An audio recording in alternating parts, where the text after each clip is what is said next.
warga kerajaan, kami masih berbicara tentang kekuatan yang inner, yang ada di dalam.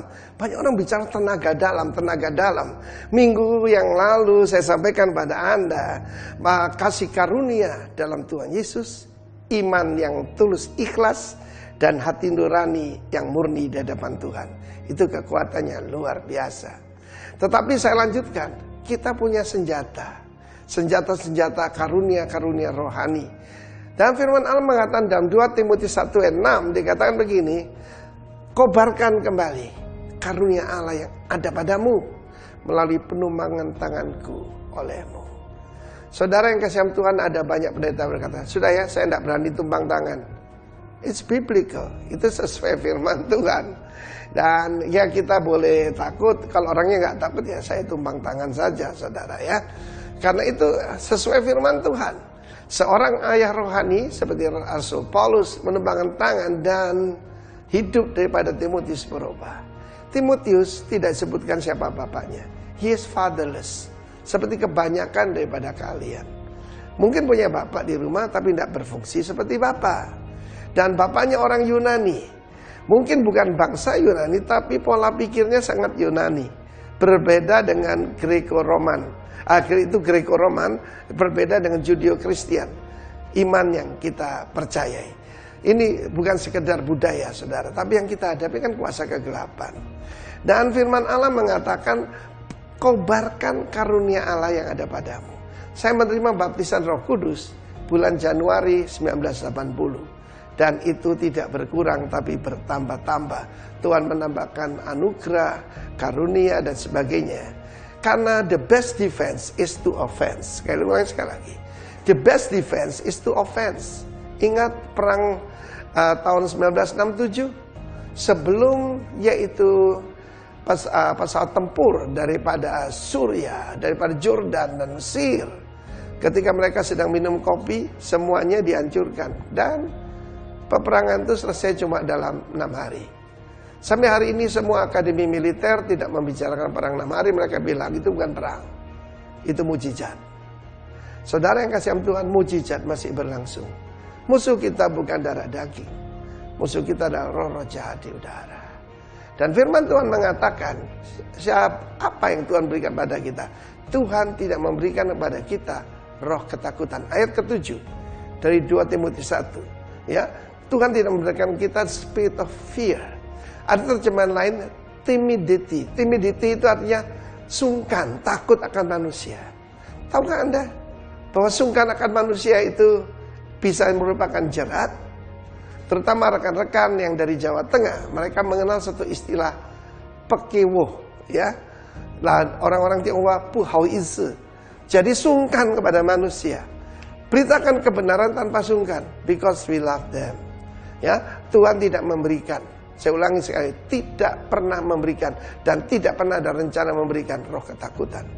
Tapi roh yang membangkitkan kasih, kekuatan, dunamis, dan sound mind. Pikiran yang sehat. Sekarang banyak orang pikiran nggak sehat. Karena yang dilihat tuh semua horor dan teror. Karena itu supaya inner man kita kuat, isi dengan firman Tuhan dong. Isi dengan firman Allah. Dan engkau akan mendapatkan iman. Iman datang dari pendengaran. Dan pendengaran akan firman Kristus. Jadilah kuat di dalam Tuhan. Dalam kasih karunia-Nya. Dan kobarkan karunia Allah yang ada padamu. Tuhan memberkati kalian warga kerajaan. Amin. Shalom, selamat pagi. Puji nama Tuhan. Satu sukacita pagi ini. Walaupun lewat live streaming kita bisa bertemu. Kita bisa memuji, menyembah Tuhan. Bahkan kita bisa mendengarkan firman pagi ini. Mari Bapak Ibu Saudara yang kekasih, kita mau siapkan hati kita. Kita mau bersyukur buat apa yang Tuhan sudah kerjakan buat kita sampai dengan hari ini. Haleluya. Terima kasih Bapak yang baik. Kami bersyukur kalau kami bisa ada pagi ini. Kami tahu itu semuanya karena kemurahan Tuhan. Terima kasih Bapak yang baik. Haleluya. Ku ada sebagaimana ku ada. Berdiri menghadap tatamu Bapa, semua karena anugerah-Mu.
sembah Allah yang dahsyat, Allah Abraham, Ishak dan Yakub di dalam nama Tuhan Yesus Kristus. Dan kami mengucap syukur pada pagi hari ini kalau kami boleh bernapas, kami boleh kuat. Itu adalah kasih yang Tuhan anugerahkan dalam kehidupan kami. Dan kami percaya Tuhan ketika kami mempunyai hubungan yang intim dengan Engkau, Kau memberikan kami panjang umur. Ketika kami takut akan Engkau, ketika kami melakukan apa yang menjadi kehendak-Mu dan mengakui Engkau adalah Tuhan kami, Kau memberikan kesembuhan dan kesegaran bagi tubuh kami. Terima kasih Tuhan, dan kami percaya pertolongan kami hanya datang daripada Tuhan yang menciptakan langit dan bumi, yang kasih setianya kekal untuk selama-lamanya. Dan kami percaya Tuhan, Kau tidak pernah meninggalkan perbuatan tangan-Mu. Dan kami percaya Tuhan, di setiap pergantian musim Engkau menyertai kami. Oleh karena itu hati kami bersuka cita. Oleh karena itu kami mengucap syukur kepadamu. Oleh karena itu marilah kita semua memuji Tuhan, sembah Dia, tinggikan Dia, sebab Dia yang Allah yang layak kami sembah, yang layak kami tinggikan, yang layak kami puji. Di dalam nama Tuhan Yesus yang siap beribadah, sama-sama katakan amin. Haleluya, puji nama Tuhan. Kita akan siapkan hati kita pagi ini, percaya bahwa firman Tuhan akan menjadi kekuatan kita menghadapi saat-saat ini. Kita mau memuji menyembah Dia, percaya bahwa Tuhan ada di tempat ini sekarang. Tuhan ada bersama saudara dimanapun saudara berada. Terima kasih Tuhan. Haleluya.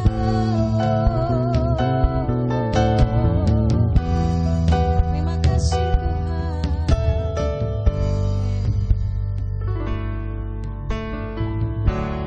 Bapakku datang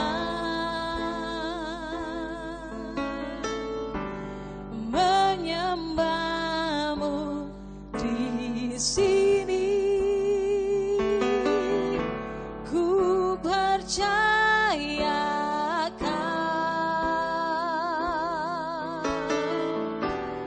ada bagiku.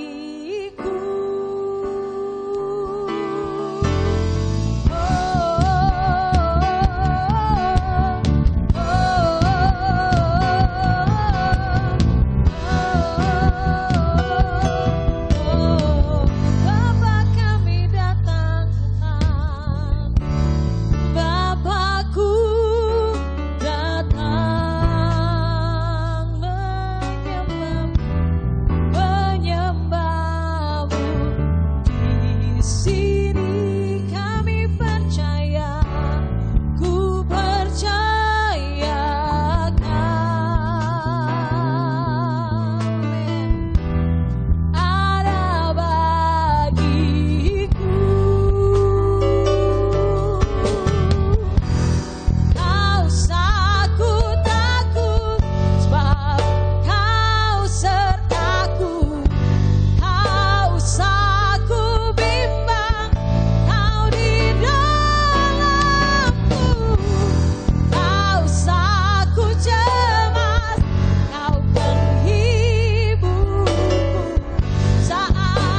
ajaib perkasa, perbuatan kami nyanyikan haleluya. Ku nyanyi haleluya, yes. Ku nyanyi haleluya.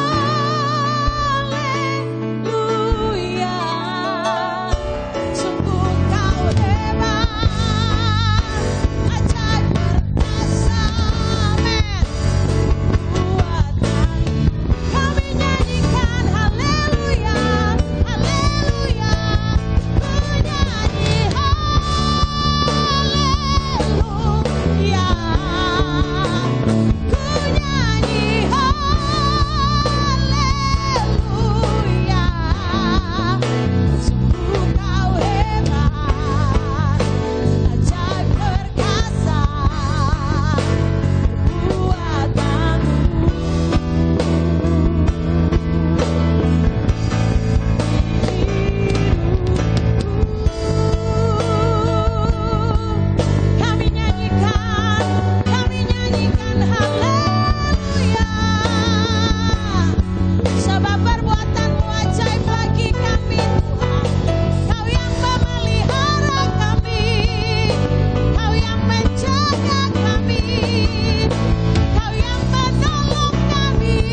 Tuhan, terima kasih buat pagi hari ini.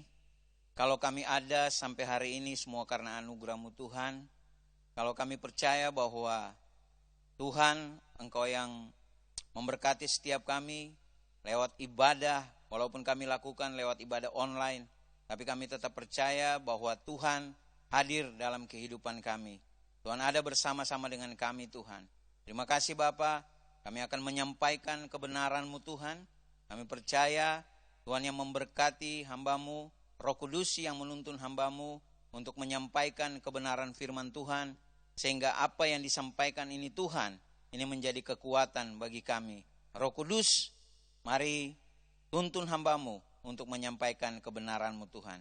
Memberkati umat-Mu yang ada di rumah, yang nonton di rumah, dan kami percaya di mana saja mereka berada, penyertaan Tuhan, perlindungan Tuhan tetap nyata atas kehidupan mereka. Terima kasih Tuhan, kami mendengarkan firman-Mu, siapkan setiap hati kami, dan hanya di dalam nama Yesus kami berdoa. Haleluya, amin. Shalom Bapak Ibu Saudara, ya senang berjumpa dengan Bapak Ibu Saudara, walaupun lewat online, tapi saya percaya bahwa, dan saya berdoa buat Bapak Ibu Saudara, biarlah perlindungan Tuhan, penyertaan Tuhan juga tetap menyertai kehidupan Bapak Ibu dan Saudara. Dan saya percaya Bapak Ibu ada di dalam damai sejahtera Tuhan. Walaupun hari-hari ini kita mengalami banyak hal yang terjadi dalam kehidupan kita, tapi percayalah bahwa Tuhan tetap ada bersama dengan saya dan saudara. Nah saudara, kita akan sama-sama belajar tentang kebenaran firman Tuhan. Kita baru saja merayakan hari kebangkitan Kristus. Dan saya percaya Tuhan bangkit membuktikan bahwa Yesus itu hidup dalam kehidupan kita. Jelas dikatakan di dalam Roma 14 ayat 9, sebab untuk itulah Kristus telah mati dan hidup kembali, supaya ia menjadi Tuhan baik atas orang-orang mati maupun atas orang-orang hidup. Nah, saudara dan saya sepakat bahwa Yesus telah mati dan Yesus bangkit, bahkan dia hidup dalam kehidupan kita. Nah, saudara, jika Yesus bangkit dan hidup dalam kehidupan kita, maka kuasa dan otoritas Tuhan itu juga ada dalam hidup kita. Nah, tetapi kenapa kita masih saja takut dan khawatir dalam kehidupan kita? Karena saya mau bilang buat Bapak Ibu Saudara bahwa Yesus bangkit, dia sudah menyelesaikan semua masalah kita. Apapun yang kita alami hari ini. Nah saudara, tapi banyak hal yang tetap kita masih rasa takut, khawatir. Karena yang kita renungkan adalah keadaan di sekitar kita. Situasi di sekitar kita. Apa yang menjadi mimpi kita. Apa yang menjadi rencana kita. Dengan kondisi sekarang kita renungkan itu. Tapi saya mau bilang buat saudara.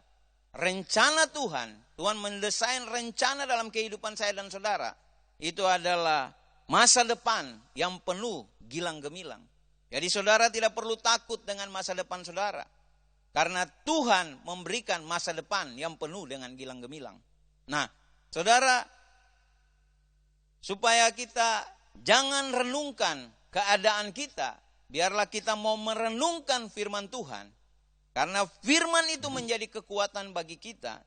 Dan firman itu menjadi pedoman dalam kehidupan kita. Nah kita bisa baca di dalam Yosua 1 ayat 8. Janganlah engkau lupa memperkatakan kitab Taurat ini. Tetapi renungkanlah itu siang dan malam. Supaya engkau bertindak hati-hati sesuai dengan segala yang tertulis di dalamnya, sebab dengan demikian perjalananmu akan berhasil dan engkau akan beruntung. Dan ini janji firman buat saya dan saudara. Yaitu ketika kita merenungkan firman Tuhan, kita akan bertindak hati-hati sesuai dengan apa yang tertulis di dalamnya. Sehingga perjalanan kita, perjalanan saya dan saudara akan beruntung dan berhasil. Nah, saudara, kita mungkin mengalami banyak hal yang terjadi hari-hari ini. Saya percaya itu bukan kebetulan terjadi. Tapi itu sesuatu yang terjadi ada di dalam kontrolnya Tuhan.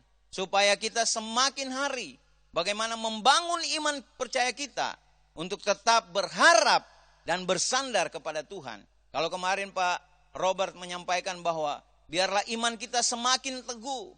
Pengharapan kita tetap ada di dalam Tuhan. Karena pengharapan di dalam Tuhan tidak pernah mengecewakan. Dan kita memiliki kasih yang betul-betul nyata dalam kehidupan kita.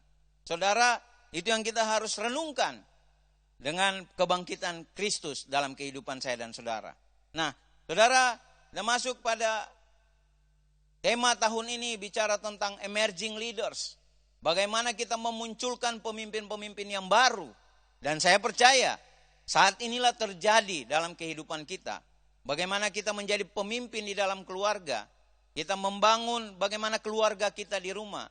Mungkin dulu kita sering keluar rumah, meninggalkan rumah cukup lama, mungkin 6 sampai 7 jam. Tapi hari-hari ini, saudara ada di rumah lebih banyak. Nah, bagaimana saudara mengambil tanggung jawab untuk bagaimana saudara memimpin keluarga saudara. Dan saya percaya akan lahir pemimpin-pemimpin yang baru untuk menjadi pemimpin baik di gereja dan menjadi pemimpin di kota ini. Nah, saudara bicara tentang bulan ini kita bicara tentang strategi. Nah, strategi ini dikatakan di dalam 2 Timotius 2 ayatnya yang kedua. Apa yang telah engkau dengar daripadaku di depan banyak saksi, percayakanlah itu kepada orang-orang yang dapat dipercayai, yang juga cakap mengajar orang lain. Nah, saudara, bagaimana strategi? Saya mau sampaikan, apa itu strategi? Nah, strategi adalah seni merancang atau menggunakan rencana atau siasat untuk mencapai tujuan. Nah, saudara, kita harus punya tujuan. Gereja ini punya tujuan, punya visi yang jelas, yaitu to be rock, menjadi representatif Kristus di muka bumi. Jadi kita menjadi representasi daripada Tuhan. Nah, kita punya visi yang jelas. Nah, saudara, punya tujuan yang jelas. Nah, dalam melakukan strategi, ada 3 hal yang kita harus perhatikan. Yaitu bagaimana kita membangun sistem. Nah, bagaimana membangun sistem untuk mencapai tujuan yang Tuhan sudah tetapkan dalam kehidupan saya dan saudara. Nah, kalau saudara pernah dengar yang disampaikan oleh Bapak Gembala kita, bagaimana sistem itu dibangun, itu bicara tentang mental construction, bagaimana membangun mental kita. Nah, ini bicara tentang kita harus mengerti identitas kita. Siapa kita sebenarnya? Nah, status kita, identitas kita jelas, kita adalah anak Tuhan. Nah, saudara, kalau saudara percaya saudara anak, saudara punya Bapa. Dan Bapa tetap memberikan hal yang baru dalam kehidupan saya dan saudara. Saudara, Bapa yang memberkati kita, Bapa yang memberikan perlindungan bagi saya dan saudara. Nah, saudara, kita harus mengerti apa itu identitas saya dan saudara. Nah, kita adalah anak. Nah, saudara, kita harus, yang kedua itu bicara pola pikir. Nah, itu pola pikir. Bagaimana pikiran Kristus itu harus nyata dalam kehidupan kita. Maka izinkan firman Tuhan atau kebenaran Tuhan untuk menerobos cara berpikir kita. Ya. Nah, kemudian kebiasaan. Apa yang menjadi kebiasaan kita? Kita membangun kebiasaan-kebiasaan yang baik tentunya sesuai dengan apa yang Tuhan mau. Kemudian perkataan kita. Bagaimana perkataan kita? Apakah perkataan kita ini membangun orang lain atau malah kita menjadi batu sandungan buat orang lain? Nah, saudara, biarlah setiap perkataan kita itu membangun orang lain. Nah, kemudian yang kedua bicara tentang evaluasi. Nah, kita harus melakukan evaluasi dalam kehidupan kita. Apakah kita masih berjalan sesuai dengan rencana yang Tuhan sudah rancangkan dalam kehidupan kita? Atau kita keluar? Nah, saudara, perlu kita bagaimana mengevaluasi tujuan yang Tuhan sudah tetapkan. Nah, kalau kita mulai starting, dikatakan begini saudara, starting well, finish well. Jadi kalau kita mulai dengan baik, kita akan mengakhiri dengan baik. Nah, perlu evaluasi, kita mengecek kembali. Apakah kita masih berjalan sesuai dengan rencana Tuhan atau sesuai dengan koridor kebenaran yang Tuhan sudah percayakan dalam kehidupan kita, atau kita menyimpang. Nah, saudara, kalau kita menyimpang, kita harus kembali kepada apa yang Tuhan mau, yaitu bertobat, mengakui kesalahan. Kita manusia yang tidak sempurna, saudara. Kita harus belajar untuk bagaimana kembali melihat apakah saya dan saudara sudah keluar dari rencana Tuhan, ataukah kita masih mengandalkan kekuatan kita. Nah, firman Tuhan jelas bahwa kita tidak boleh mengandalkan kekuatan kita. Firman Tuhan mengatakan bahwa terkutuklah orang yang mengandalkan manusia dan kekuatannya sendiri, tetapi diberkatilah orang yang mengandalkan Tuhan. Nah, saudara, kita harus perlu evaluasi supaya kita tahu bahwa kita ada di dalam jalurnya Tuhan. Kita berjalan sesuai dengan yang Tuhan mau. Nah, kemudian bicara tentang adjustment. Nah, kita melakukan pengaturan kembali. Kita susun kembali. Nah, kalau bicara tentang adjustment ini adalah kita harus betul-betul tidak kaku. Kita harus menerima orang lain. Makanya saudara, kita diajarkan untuk menjadi orang yang bukan eksklusif, tetapi kita menjadi orang yang inklusif, yaitu bagaimana kita menerima orang lain. Nah, saudara, strategi ini bisa berjalan maksimal, maka kita harus ada tujuan. Tujuan Tuhan dalam hidup kita adalah menjadi segambar dan serupa dengan Tuhan. Itu Tuhan desain saya dan saudara. Jelas sekali dikatakan di dalam Kejadian 1 ayat 26, dikatakan begini. Berfirmanlah Allah, baiklah kita menjadikan manusia menurut gambar dan rupa kita, supaya mereka berkuasa atas ikan-ikan di laut dan burung-burung di udara, dan atas ternak, dan atas seluruh bumi, dan atas segala binatang melata yang merayap di bumi. Nah, segambar dan serupa berarti hidup kita harus hidup yang berkualitas. Karena Yesus ada dalam hidup saudara. Dia mati, bangkit, dan hidup. Hidup ada dalam hidup saudara. Sehingga hidup saudara juga harus berkualitas di dalam Tuhan. Nah, bagaimana kita menjadi orang-orang yang hidup dan hidup berkualitas? Oh, ini yang pertama yang saya temukan. Yaitu bagaimana kita hidup yang sesuai dengan panggilan Tuhan dalam kehidupan saya dan saudara. Efesus 4 ayat 11 sampai dengan 12 dikatakan begini. Dan ialah yang memberikan baik rasul-rasul maupun nabi-nabi, baik pemberita-pemberita Injil maupun gembala-gembala dan pengajar-pengajar untuk memperlengkapi orang-orang yang kudus bagi pekerjaan pelayanan, bagi pembangunan tubuh Kristus. Nah, kita di sini lihat saudara, bahwa hidup yang sesuai dengan panggilan. Tuhan menciptakan saya dan saudara dengan panggilan yang berbeda. Itu jelas dikatakan. Ada yang sebagai rasul, ada yang sebagai gembala, ada yang sebagai penginjil, ada sebagai guru. Nah, saudara, dan sebagai imam dalam kehidupan kita. Nah, saudara, dikatakan begini bahwa kita juga diberikan talenta yang berbeda. Saudara dan saya diciptakan oleh Tuhan dengan talenta yang berbeda. Tuhan sudah taruh potensi dalam kehidupan saya dan saudara. Supaya kita bagaimana mengembangkan talenta kita. Supaya bagaimana kita lebih maksimal di dalam Tuhan. Nah, saudara, kita lihat. Supaya hidup kita berkualitas. Nah, dengan panggilan yang berbeda. Kita bisa saling melengkapi dalam satu kesatuan tubuh Kristus. Jadi saudara, kita dipanggil dengan nama kita yang berbeda, dengan talenta yang berbeda, supaya kita saling melengkapi di dalam tubuh Kristus.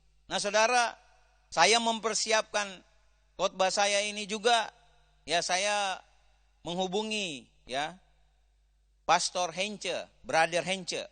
Saya coba tanya dia, apakah yang saya sudah bicara, saya tidak mengerti tentang bagaimana teologi ya saudara. Tapi saya mau belajar. Ketika saya mempersiapkan khotbah ini, saya telepon dia, bro saya mau bicara tentang ini. Bisa enggak saya nyambung ke sini? Oh bisa, tinggal berikan contoh yang konkret.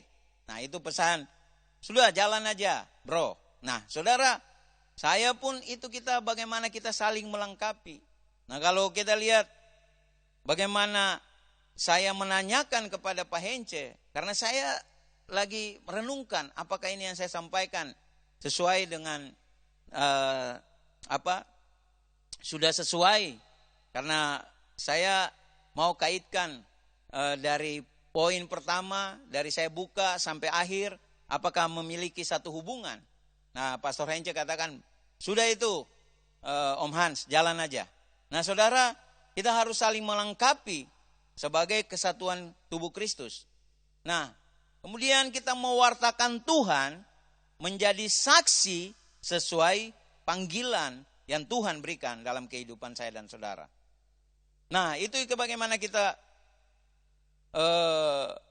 memiliki hidup yang berkualitas. Nah poin yang kedua, hidup yang makin dewasa. Di dalam Efesus 4 ayat 13 sampai dengan yang ke-14 dikatakan demikian. Sampai kita semua telah mencapai kesatuan iman dan pengetahuan yang benar tentang anak Allah, kedewasaan penuh dan tingkat pertumbuhan yang sesuai dengan kepenuhan Kristus.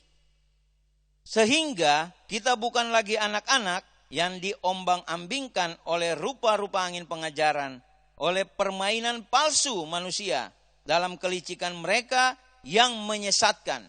Nah saudara, supaya kita menjadi dewasa di dalam Tuhan.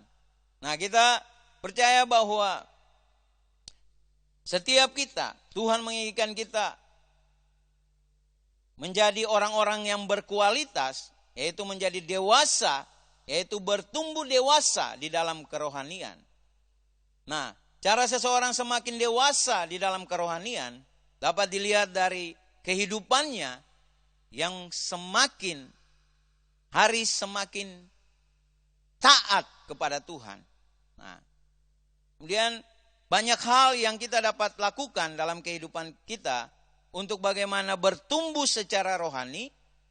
Misalnya, persekutuan, kita bangun persekutuan, saat teduh, mezbah keluarga, baca dan renungkan firman, dan membaca buku-buku rohani. Dan saat inilah, saudara ada di rumah lebih banyak, saudara ambil waktu untuk bagaimana bersekutu dengan keluarga saudara. Bangun mezbah keluarga. Saudara, saya pun setiap pagi, bagaimana kita membangun mezbah, kita berdoa, ya bukan cuma buat kita berdoa buat semua keluarga, para pemimpin yang ada di gereja, pemimpin yang ada di perusahaan kami, keluarga-keluarga yang jauh, yang dekat. Kita berdoa, kita bangun mezbah, kita menaikkan pujian kepada Tuhan, kita menyembah. Dan saya percaya ketika itu naik kepada Tuhan, maka perlindungan Tuhan itu turun atas kehidupan kita. Dan dengar, berkat Tuhan itu akan menyertai kehidupan saudara. Nah saudara, biarlah kita mau makin dewasa di dalam Tuhan, supaya betul-betul hidup kita berkualitas. Nah, itu yang kedua. Yang ketiga, hidup yang berpegang pada kebenaran. Saudara, dikatakan begini, Efesus 4 ayat yang ke-15 sampai 16. Tetapi dengan teguh berpegang kepada kebenaran, di dalam kasih kita bertumbuh di dalam segala hal ke arah Dia, Kristus yang adalah kepala, daripadanya seluruh tubuh yang rapi tersusun dan diikat menjadi satu oleh pelayanan semua bagiannya, sesuai dengan kadar pekerjaan tiap-tiap anggota, menerima pertumbuhannya dan membangun dirinya dalam kasih. Nah saudara, supaya kita bagaimana hidup dan hidup yang berkualitas, yaitu kita harus berpegang pada kebenaran. Nah saudara, karena firman Tuhan jelas bahwa kebenaran itu yang akan memerdekakan kita. Jadi saudara, hidup kita akan semakin berkualitas. Kita hidup berpegang kepada kebenaran. Ingat saudara, bahwa kita adalah surat yang terbuka. Jadi kita hidup tidak boleh jati batu sandungan buat orang lain. Tapi biarlah setiap kita hidup itu menjadi berkat buat orang lain. Makanya saudara, hari-hari ini kita banyak mendengar orang yang banyak yang susah. Saudara, ambil bagian saudara. Walaupun kecil. Mungkin saudara kasih masker. Saya saudara ada masker yang lebih. Saya lihat tukang parkir yang gak ada. Saya kasih. Karena mereka membutuhkan saudara.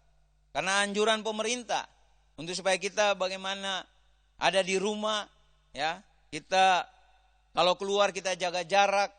Terus kemudian kita cuci tangan. Dan kemudian kita harus pakai masker. Dan ketika saya kalau keluar dari kantor, jalan, lewat ada tukang parkir yang gak punya masker. Saya tanya, kamu gak punya? Ya Pak, ada tapi udah kotor. Nah sudah, saya bagi. Yang dari gereja kita dapat, kita salurkan kepada orang lain. Nah saudara, itu bagaimana kita menjadi berkat buat orang lain. Jadi lewat perkataan kita, lewat tingkah laku kita. Kita harus bagaimana melihat bahwa kalau Tuhan ada dalam kehidupan saya dan saudara, maka saudara dan saya juga harus bagaimana menjadi berkat buat orang lain. Tidak perlu mau dilihat orang saudara. Lakukanlah bagian saudara. Karena bagian Tuhan, Tuhan akan kerjakan dalam kehidupan saudara. Nah saudara, hidup yang berkualitas itu adalah hidup yang sesuai dengan panggilan Tuhan. Yang pertama. Yang kedua adalah hidup yang makin dewasa di dalam Tuhan. Dan yang ketiga adalah hidup yang berpegang pada kebenaran. Nah saudara, inilah firman yang saya bisa sampaikan buat Bapak Ibu Saudara. Saya percaya bahwa firman ini menjadi kekuatan bagi kita. Firman ini yang menuntun kita di masa-masa yang sulit ini. Dan biarlah damai sejahtera Tuhan menyertai kehidupan saya dan saudara. Tuhan Yesus memberkati. Tuhan, terima kasih untuk kebenaran firman-Mu. Kami percaya firman-Mu yang mengubahkan setiap kami, firman-Mu yang menuntun setiap kehidupan kami Bapa. Dan kami akan melakukan perjamuan kudus. Kami percaya biarlah Tuhan yang memberkati apa yang kami lakukan ini Tuhan. Kami tahu bahwa Engkau mati di kayu salib untuk menebus segala dosa kami. Terima kasih, kami persiapkan hati kami untuk mau menerima perjamuan kudus ini Bapa. Di dalam nama Yesus kami berdoa. Haleluya. Amin. Ya, kita akan perjamuan kudus Bapak Ibu Saudara yang ada di rumah. Mungkin ada roti yang sudah dipersiapkan dan anggur. Ya, kalau tidak ada anggur yang biasa disiapkan di gereja, mungkin ada sirup atau yang lain, Bapak Ibu Saudara bisa gantikan untuk kita persiapkan untuk perjamuan kudus. Mari siapkan hati Bapak Ibu Saudara untuk kita melakukan perjamuan kudus. Mari angkat roti yang ada di tangan kanan saudara, dan dengan iman percaya saudara bahwa saudara menempatkan Tuhan yang terutama dalam hidup saudara. Dan dengarkanlah firman Tuhan. Pada malam waktu Yesus mau diserahkan, Ia mengambil roti, dan sesudah itu Ia mengucap syukur atasnya. Ia memecah-mecahkannya dan berkata, inilah tubuhku yang diserahkan bagi kamu. Perbuatlah ini menjadi peringatan akan aku. Percayakah saudara? Roti yang ada di tangan kanan saudara adalah persekutuan kita dengan tubuh Yesus Kristus. makanlah di dalam nama Yesus.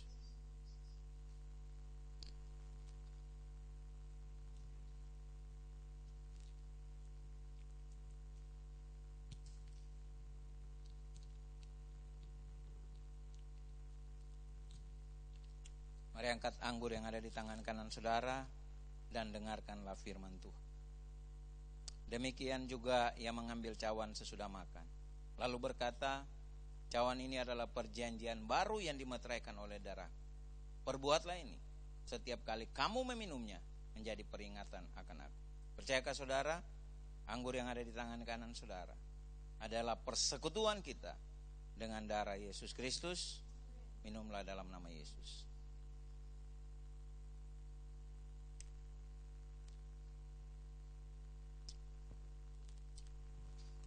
Mari kita akan akhiri ibadah kita siang hari ini dan kita angkat satu pujian pada Tuhan. Tuhan yang bersama kami, berjalan bersama kami.